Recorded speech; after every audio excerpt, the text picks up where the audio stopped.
آپ لوگوں کے یوٹیوب پہ بھیجے گئے سوالات تجزیہ کاروں سے جواب جانتے ہیں۔ بھٹی صاحب سے کرتے ہیں پہلا سوال۔ بھٹی صاحب، سیاسی سوال ہے، پوچھا جا رہا ہے وزیر اعلیٰ خیبر پختونخوا سہیل آفریدی نے اسلام آباد مارچ کی دھمکی دی ہے، دوسری طرف پی ٹی آئی قیادت مذاکرات کی بات بھی کر رہی ہے۔ کیا مذاکرات کے اشاروں کے ساتھ اسلام آباد مارچ کی دھمکی دینا درست حکمت عملی ہے؟ میڈم شیخ، کون مذاکرات کر رہا ہے پی ٹی آئی سے؟ اور حکومت کے لب و لہجہ کیا ہے کہ غداری کا مقدمہ بنائیں گے عمران خان پر، پی ٹی آئی پر پابندی لگائیں گے، خیبر پختونخوا میں گورنر راج لگائیں گے؟ تو یہ جواب ہے حکومت کا، جو پہل جس کو کرنی چاہیے یا بڑے پن کا مظاہرہ کرنا چاہیے، یہ جواب ہے پی ٹی آئی کی طرف سے۔ اور اگر یہ جواب ادھر سے بھی نہ ہوتا تو ادھر سے بھی نہ ہوتا تو سہیل آفریدی صاحب کا ایک سیاسی بیان ہے، ابھی تک کوئی طے نہیں ہوا کہ کس نے لانگ مارچ کرنا ہے، یا اسلام آباد کی طرف آنا ہے، یا کس لاہور کی طرف جانا ہے، یا کراچی کی طرف جانا ہے۔ یہ ایک پولیٹیکل سیاسی بیان ہے اپنے ورکرز کے لیے، اور اگر یہ بیان نہ ہوتا تو پھر کوئی یہ بھی نہیں تھا کہ آج رات میٹنگ ہو رہی تھی اور کوئی معاہدہ سائن ہو رہا تھا حکومت اور پی ٹی آئی کے درمیان۔ تو جو کچھ حکومت کر رہی ہے اس کے جواب میں تو پی ٹی آئی کاری کچھ نہیں رہی۔ ٹھیک ہے، تھینک یو بھٹی صاحب۔ محمل، اگلا سوال آپ سے ہے، اور آنے والا کل 16 دسمبر ثانیہ اے پی ایس کے حوالے سے آپ سے پوچھا جا رہا ہے کہ ایک بار پھر پاکستان دہشت گردی کی لپیٹ میں ہے، اور اگر ماضی کو مد نظر رکھا جائے تو ثانیہ اے پی ایس کے بعد قومی سطح پر جو یکجہتی نظر آئی تھی، کیا وہ آج برقرار ہے؟ خیرینا، ایک تو میں کہوں گی کہ دیکھیں 11 سال ہو گئے، اور یہ it was one of the darkest days in our history. مطلب مجھے تو وہ بھولتا نہیں ہے دن کہ جب وہ اٹیک ہوا، اور اس کے بعد جو چیزیں ہوئیں، ویسے بھی جس طرح کی ہم نے اسٹوریز بھی سنی، مطلب ابھی بھی سن کے رونگٹے کھڑے ہو جاتے ہیں۔ تو جو یہ سوال ہے کہ قومی یکجہتی ہمیں اس وقت نظر آئی، دیکھیں اس واقعے نے واقعی ہی سب کو ہلا کر رکھ دیا تھا، دل دہلانے والا واقعہ تھا۔ اور ہم نے دیکھا کہ سب لوگ اکٹھے ہوئے، ساری جماعتیں، despite political differences, despite political ideology, سب اکٹھے ہوئے، اور ایک آ کر کنسنسس ڈاکیومنٹ بھی، نیشنل ایکشن پلان جو ہے وہ بھی بنا، اور بتایا گیا کہ کس طریقے سے دہشت گردوں سے ڈیل کرنا ہے۔ آج انفارچونیٹلی ارینا، جب بہت بہت بڑے بڑے واقعات بھی ہوتے ہیں، آپ دیکھیں کہ یہ سال جو ہے دہشت گردی کے نمبرز میں، کیجولٹیز ہوں، اٹیکس ہوں یا انجریز ہوں، یہ پچھلے 24 سالوں میں ون آف دا ورسٹ ہے۔ اور اس کے باوجود جو ہے اس وقت ہمیں وہ یکجہتی نہیں نظر آتی، ہمیں ایک ڈویژن نظر آتا ہے، اور وہ ہمیں پولیٹیکل پولرائزیشن کی وجہ سے آتا ہے، اور ایک جو کنفیوژن ہے آن دا پالیسی آف طالبان۔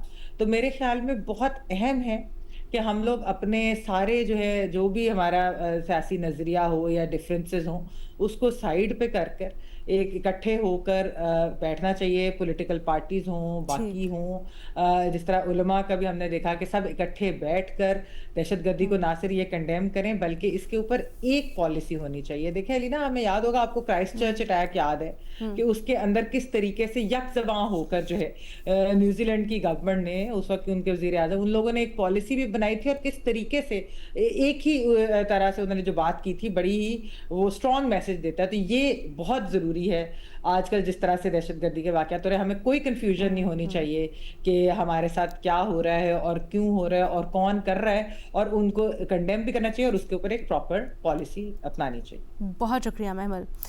محمد علی صاحب سے سوال کرتے ہیں۔ محمد علی صاحب، پوچھا جا رہا ہے افغانستان کی صورتحال پر تہران میں چین، روس، پاکستان اور وسطی ایشیائی ممالک کے اجلاس میں افغان سرزمین سے دہشت گردی کو خطے کے لیے ایک چیلنج قرار دیا گیا ہے۔ اگر خطے کے ممالک اس معاملے پر پاکستان کے موقف سے متفق ہو رہے ہیں تو اس کا ہمیں عملی فائدہ کیا ہے کوئی؟ جی، میں سمجھتا ہوں کہ یہ ڈیفینیٹلی بہت مفید ہے پاکستان کے حوالے سے بھی، کیونکہ دیکھیں افغان حکومت کو جو یہ غلط فہمی ہے کہ وہ پاکستان کو جو نقصان پہنچ رہا ہے دہشت گردی کے ذریعے ان کی سرزمین سے، اس کے باوجود وہ سرپرستی کر سکتے ہیں ٹی ٹی پی کی، یا ان کو اپنی سرحدوں میں برداشت کر سکتے ہیں اور اس کی کوئی کاسٹ نہیں ہوگی ان کے اوپر۔ تو یہ غلط فہمی دور کرنے کے لیے بہت ضروری ہے کہ جو تمام نیبرز ہیں افغانستان کے وہ یک زبان ہو کے افغان حکومت کو یہ پیغام دیں کہ آپ صرف پاکستان نہیں بلکہ ہم سب کے لیے دہشت گردی ناقابل قبول ہے، خطرہ ہے، اور آپ کے جو معاشی رواسم ہیں، تجارتی رواسم ہیں، ان تمام چیزوں پہ اس کی قیمت افغانستان کو ادا کرنی پڑے گی. اور اسی میں سمجھتا ہوں احتمال کی وجہ سے انہوں نے آنے سے معذرت ظاہر کی تہران میں، کیونکہ ان کو خدشہ تھا کہ جب تمام نیبرز مل کر اس پہ دباؤ ڈالیں گے کہ دہشت گردی بند کریں تو وہ سب کو تو نہ نہیں کر سکتے. تو اس وقت میں سمجھتا ہوں کہ پاکستان کا معاشی دباؤ اور ساتھ ہی ساتھ یہ جو ریجنل کنٹریز کا دباؤ ہے، اور ساتھ ہی ساتھ جو نظریاتی سطح پہ آپ نے دیکھا کہ 1000 سے زیادہ علماء کی کابل میں بیٹھک ہوئی اور انہوں نے کہا کہ ہمسایہ ممالک کے خلاف دہشت گردی بند ہونی چاہیے. تو یہ داخلی اور خارجی دباؤ امید ہے کہ زیادہ بارآور ثابت ہوگا. یک طرفہ طور پہ ہماری کوششیں جو بائیلیٹرل سطح پہ یا عالمی سطح پہ چل رہی ہیں وہ تو چلتی رہیں گی، لیکن ان کو مزید آگے بڑھانے میں یہ مزید مؤثر ثابت ہو سکتا ہے. تھینک یو سو مچ محمد علی صاحب. اعزاز سید صاحب، آپ سے پوچھا جا رہا ہے کہ جرمن حکومت نے افغان پناہ گزین پروگرام فوری طور پر ختم کر دیا ہے، یہ فیصلہ کیسا ہے؟ آپ کی رائے سر. علینا، جو افغانستان کی صورتحال ہوئی جس کی وجہ سے ان تمام پناہ گزینوں کو افغانستان سے نکلنا پڑا، اس میں ساری دنیا کا ایک رول ہے، امریکہ کا ایک رول ہے، یورپی یونین کا ایک رول ہے، اس کے رکن ممالک کا ایک رول ہے، کیونکہ یہ تمام ممالک وہاں پر موجود رہے، جنگ لڑتے رہے. اور اس سے پہلے سوویت وار جو ہوئی اس میں بھی ان کا ایک رول ہے. ابھی یہ پروگرام بند کیا گیا ہے یہ سوچ کر کہ یہ لوگ کرائم میں ملوث ہیں. میرے خیال میں جب تک آلٹرنیٹو پروگرام نہیں دیں گے اس طرح کے مسائل انہیں آتے رہیں گے، اور یہ اور زیادہ نفرت یورپی ممالک اپنے خلاف پیدا کریں گے افغان جو وہاں پر موجود ہیں ان کی. اور یہ افغان زیادہ سخت رد عمل بھی دے سکتے ہیں جس بیک گراؤنڈ میں یہ آئے ہیں. آپ کو پتہ ہے پچھلے دنوں امریکہ میں ایک نیشنل گارڈ کو قتل کر دیا تھا، وہ بھی افغان مہاجر تھا جس نے یہ سارا کام کیا، اور وہ امریکی فورسز کے ساتھ، امریکی انتظامیہ کے ساتھ افغانستان میں مل کر کام کرتا رہا. میرے خیال میں جب تک کوئی آلٹرنیٹیو سلوشن نہیں ہوتا، ان افغان مہاجرین کا پروگرام فوری طور پر بند کر دینا مزید مسائل کو انوائٹ کرے گا اور مسائل اس میں پیدا ہوں گے. ہمیں جو افغان جو مہاجرین ہیں جو دوسرے ممالک میں موجود ہیں انہیں نفرت کی بجائے یا ان کی طرف سے لک ڈاؤن کرنے کی بجائے انہیں ایک انسان سمجھتے ہوئے ان تمام مسائل جو ان کے اوپر آئے اس میں ذمہ داری سے کردار ادا کرنا ہوگا اور اس کے لیے کوئی آلٹرنیٹیو پروگرام تجویز کرنا ہوگا.